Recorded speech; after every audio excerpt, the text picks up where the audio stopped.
किस बुनियाद पर हमारी डेमोक्रेसी काम करेगी? क्या इसीलिए हमारे बुजुर्गों ने अंग्रेजों को लात मारकर निकाला?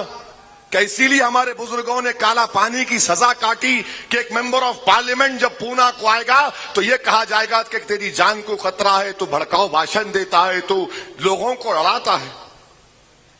अरे गाली देना है तो इससे और बदतरीन गाली क्या हो सकती है?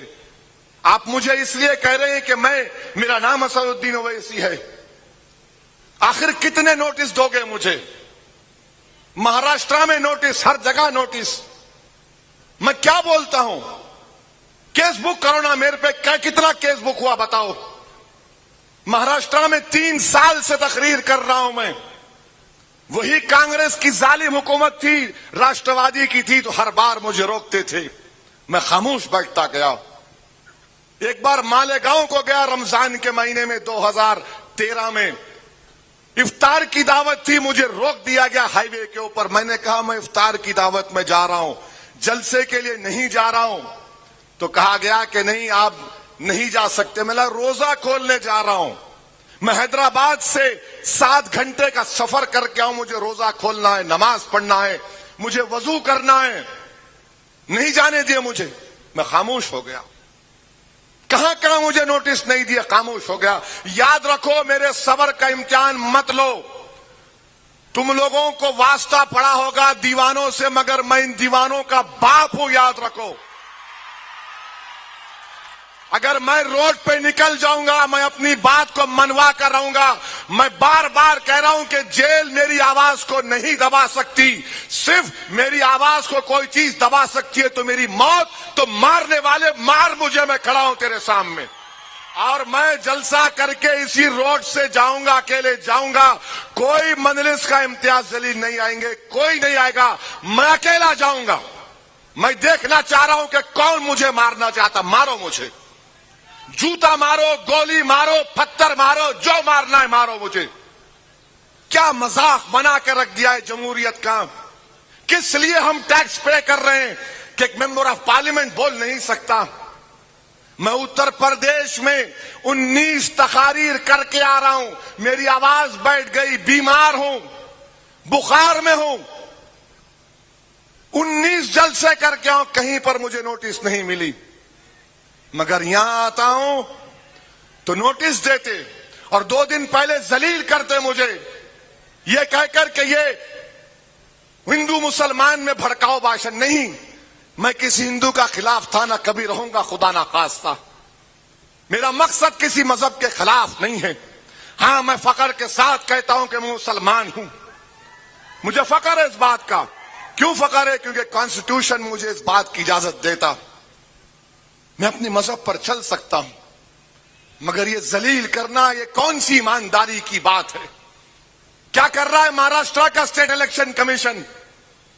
अगर इलेक्शन ऐसा होगा तो फ्री एंड फेयर नहीं होगा इलेक्शन। किसी और पॉलिटिकल लीडर को नोटिस नहीं देंगे, सिर्फ असदुद्दीन ओवैसी को देंगे। दूसरे आएंगे, चले जाएंगे। दूसरों के ताल्लुक से नहीं कहते कि तुम्हारे भाषण से लोगों में तनाव पैदा होगा। नहीं, मेरे भाषण से होगा। बताओ, ये सेक्युलरिज्म है, ये रूल ऑफ लॉ है, ये फंडामेंटल राइट्स है, ये कॉन्स्टिट्यूशन का पास और लिहाज है, ये model of code of conduct है? क्या है मुझे बताओ। मेरे भाई, अफसोस होता है, मुझे अफसोस होता है कि हमारा मुल्क किस रास्ते पर जा रहा है। जो लोगों की सोच है, याद रखो, तुम मुझे आज इस तरह कह कहकर नोटिस देकर मुझे जलील कर रहे हो, मगर याद रखो, जिस चीज की आप शुरुआत कर रहे हैं उसमें हिंदुस्तान की जमहूरियत कमजोर ना पड़ जाए, खुदा ना खास्ता। अजीब और गरीब मामला है। एयरपोर्ट से उतरते की नोटिस दो ना, देवेंद्र फडणवीस को नोटिस दो। मॉडल कोड ऑफ कंडक्ट है, सब बराबर है, कोई बड़ा नहीं, कोई छोटा नहीं। उद्धव ठाकरे आएगा, उसको दो, शरद पवार को दो, अजित पवार को दो। क्या पूना किसी की बाप की जागीर नहीं है? पूना सब हिंदुस्तानियों का है, हर मजहब के मानने वालों का है। मैं किसी के लड़ाने नहीं आया हूं।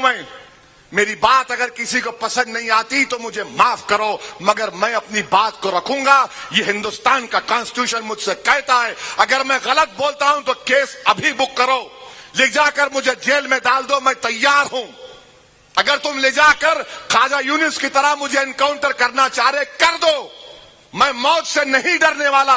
एक नहीं 25 गोलियां मारो और मेरी लाश को छोड़ दो किसी चौराहे पर। क्या तमाशा बना के रखा है यहां का।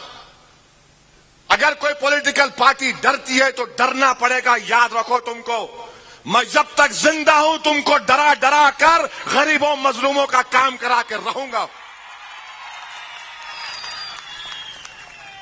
कौन जवाब देगा इसका? किसके सामने जाकर मैं फरियाद करूंगा, बताओ आप? किसके सामने जाकर मैं लोगों में इत्मीनान दिलाऊंगा?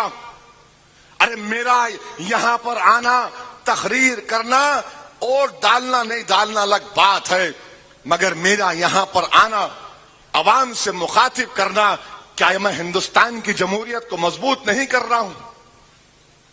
जो लोग इस तरह की सोच रखते हैं, मैं उनसे रिक्वेस्ट कर रहा हूं, बदलो अपनी सोच को, बदलो अपनी सोच को। मुझे इंसान समझो, मुझे पैट्रोनाइज मत करो, मुझसे नफरत मत करो।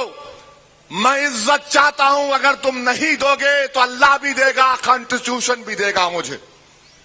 एक तमाशा बना के रख दिए, परमिशन यहां नहीं देंगे वहां देंगे। ठीक है, आपका बोलना सही था कि जगह छोटी पड़ेगी, मैं तैयार हूं, मगर यह क्या बात है कि तुम्हारी तकारीर, तो आपने कितने केस बुक किए मुझ पे? अगर मैं आपकी नजर में चोर हूं तो आप कितना केस बुक किए मुझ पे, बताओ? मैं पिछले साल आया था, क्यों केस नहीं बुक किया मुझ पे?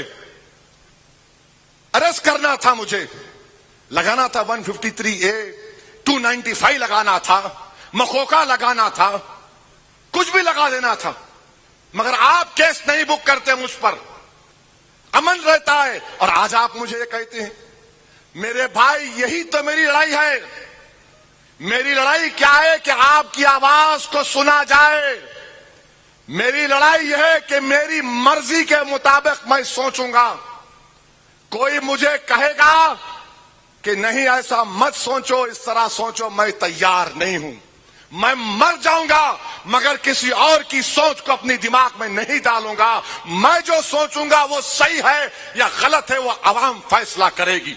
ये जमहूरियत की खूबसूरती है, ये डेमोक्रेसी का राइट है, ये डेमोक्रेसी का स्ट्रेंथ है कि what I believe is my right, I am not imposing on you.